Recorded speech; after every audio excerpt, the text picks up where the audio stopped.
Couple को, एक पति और एक पत्नी को, उनसे आपस में एक दूसरे को तलाक लेने के लिए कितने समय अवधि तक एक दूसरे से अलग रहते हैं, तब उसके आधार पर क्या तलाक हो जाता है या नहीं होता है।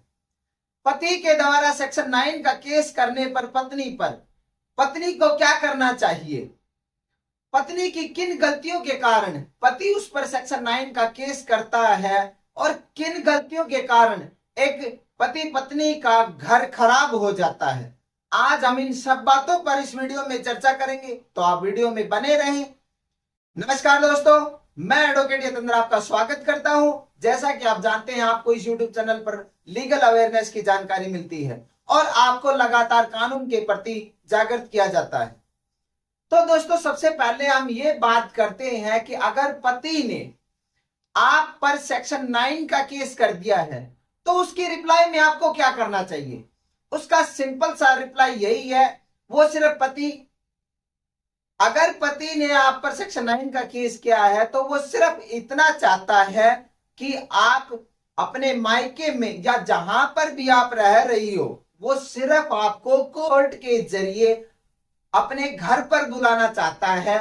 बाकी इस सेक्शन 9 का कोई और मोटिव नहीं होता है। ऐसा कोई भी केस नहीं है ये सेक्शन 9 कि आपको जेल भेज देंगे या कुछ ऐसा हो जाएगा, ऐसा कुछ भी नहीं होगा। सिर्फ पति आपको अपने घर बुलाना चाहता है, इसीलिए सेक्शन 9 का केस डालता है। तो आपके उसके रिप्लाई में सिर्फ आपको बस इतना ही करना है कि मैं रेडी हूं आपके घर आने के लिए। अब हम देखते हैं कि एक पत्नी अपने मायके में कब जाती है। जब छोटी मोटी अगर घर में कोई बात हो जाती है तो पत्नियों को समझना चाहिए कि छोटी छोटी बातों को लेकर इतना बढ़ा चढ़ा के नहीं करना चाहिए, अपने घर का माहौल खराब नहीं करना चाहिए। तो पत्नियां क्या करती हैं कि उनके पास कोई और रास्ता होता नहीं है। छोटी सी लड़ाई हुई और उसके बाद वो अपने मायके में चली जाती हैं, और मायके में चले जाने के बाद जो आस पड़ोस के लोग हैं या कुछ ऐसे लोग होते हैं उसके सर्कल में कि उसको गलत फहमियों से उसका दिमाग ऐसा कर देते हैं कि सिर्फ जो वो पति होता है वो उसको दुश्मन दिखाई देने लग जाता है। तो इसी प्रकार से हम उन्हीं बातों पर चर्चा करेंगे कि किस प्रकार की क्या बातें होती हैं। सबसे पहले तो हम बात करते हैं कि जब पत्नी अपने मायके में रहती है तो उनके जो पड़ोस के जो लोग हैं वो ये कहना स्टार्ट कर देते हैं कि तुम्हें वहां जाने की कोई जरूरत नहीं है, पति आएगा वो आप तुम्हारे यहाँ पे मायके में आएगा और तुम्हारे सामने नाक रगड़ेगा और गिड़गिड़ाएगा। मैं ये आपसे पूछना चाहता हूं, अगर कोई लेडीज ये वीडियो देख रही है तो मैं आपसे पूछना चाहता हूं, अगर आपका पति आपके सामने नाक रगड़ता है और वो इस तरीके से गिड़गिड़ाता है तो क्या आपको ये सच में अच्छा लगता है?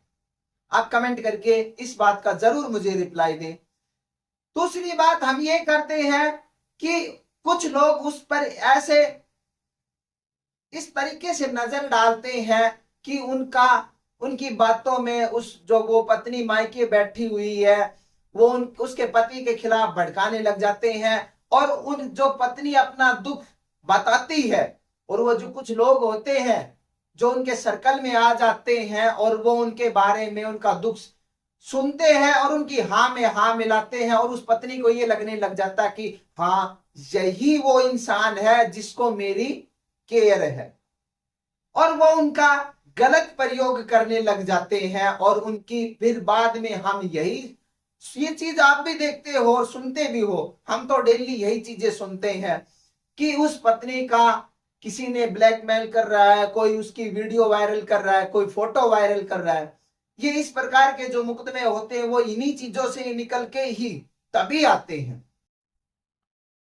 अगले हम पॉइंट की बात करते हैं। कुछ ऐसे लोग होते हैं जो पत्नी को ये भड़का देते हैं कि तुम्हें अपने पति के खिलाफ केस कर देना चाहिए, घरेलू हिंसा का केस कर देना चाहिए, 498 का कर देना चाहिए, मेंटेनेंस का केस कर देना चाहिए, तुम्हें इतने दिन हो गए यहाँ पर रहते हुए, तुम्हारा खर्चा कौन उठाएगा? वो पति अपने घर पर सुखी से रह रहा है तो तुम उससे गुजारा भत्ता ले सकती हो। तो दोस्तों मैं आपको ये बात बताना चाहता हूं कि इस प्रकार की जो ये बातें होती है वो आपका माइंड डाइवर्ट करती हैं। लास्ट में होता क्या है कि आपको माइक उसी ससुराल में ही जाओगे और जो तुम्हारा पति है वही आपके लिए अच्छा इंसान है, वो आपका कभी भी बुरा नहीं चाहता है। अब आए दिन आप आपके चारों तरफ इन चीजों को सुनते होंगे।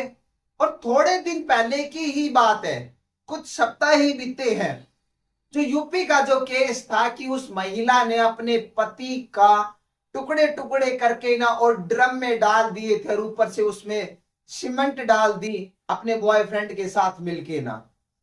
तो ये जो चीजें होती हैं ऐसी ही। और एक पीछे से एक हुआ था बेंगलोर में, अतुल सुभाष का केस हुआ था, उसमें भी कुछ इसी प्रकार से बातें होती हैं। तो मैं इन चीजों को एविडेंस मानते हुए मैं आपको ये बताना चाहता हूं कि जो पति होते हैं वो बहुत कम हिंसा करते हैं। जो पत्नियां हैं वो आजकल ज्यादा ही हिंसा करने लग गई है, क्योंकि उनको ये पता लग गया है कि कानून में उनके प्रति ज्यादा प्रावधान दिए गए हैं, वो उनको ज्यादा अवसर दिए गए हैं कि वो ज्यादा केस कर सकती हैं। और पति के पास सिर्फ एक केस बनता है, वो है सेक्शन 9 का, और वो भी उसमें भी ये कहते हैं कि वो अपनी पत्नी को घर वापसी बुलाना चाहता है। तो इसी प्रकार की ये बातें होती हैं, तो आप इन चीजों से दूर रहें। और जब ये चीजें होती हैं तो सिर्फ आपका घर खराब होता है और बाकी कुछ भी हासिल नहीं होता। अब हम लास्ट पॉइंट की बात करते हैं कि एक पति और पत्नी कितने समय तक अगर दूर रहते हैं एक दूसरे से, तो क्या उस आधार पर वो एक दूसरे से तलाक ले सकते हैं? इस बेस पर कोई भी तलाक ले नहीं सकता है। पहले तो मैं ये बात क्लियर कर दी है कि अगर आप 2 साल से अगर दूर रह रहे हो एक दूसरे से, तो हाँ ये एक पॉइंट बन जाता है कि सर हम एक दूसरे से 2 साल से दूर रह रहे हैं, हम एक दूसरे को पसंद नहीं करते, हम एक दूसरे के साथ जीवन साथी के रूप में समय नहीं बिताना चाहते, अपना जीवन नहीं व्यतीत कर सकते हैं। तो इस आधार पर हम केस फाइल कर सकते हैं और 13B में हम ये तलाक ले सकते हैं। हमने एक वीडियो बना रखी है 13B की म्यूचुअल कंसेंट डाइवोर्स, आप उसका डिस्क्रिप्शन में इसका लिंक दिया गया, आप वहां पर जाकर चेक कर सकते हैं और उसको वीडियो को देख सकते हैं। तो सिर्फ ये दूरी है जो आपने समय एक दूसरे के साथ इतने दिन दूर बिताई है, सिर्फ ये एक आधार हो सकता है, लेकिन यहां पर आपका कोई भी किसी भी प्रकार से कोई तलाक नहीं होता है। ये सिर्फ एक आधार है जो आपको तलाक दिलाने में मदद कर सकता है। तो दोस्तों आपने ये वीडियो देखी है, अगर आपको अच्छी लगी हो तो शेयर करना और चैनल पर नए हो तो चैनल को सब्सक्राइब करना। हम मिलते हैं जल्दी किसी नेक्स्ट वीडियो में अच्छी सी नॉलेज के साथ। तब तक के लिए बाय, टेक केयर।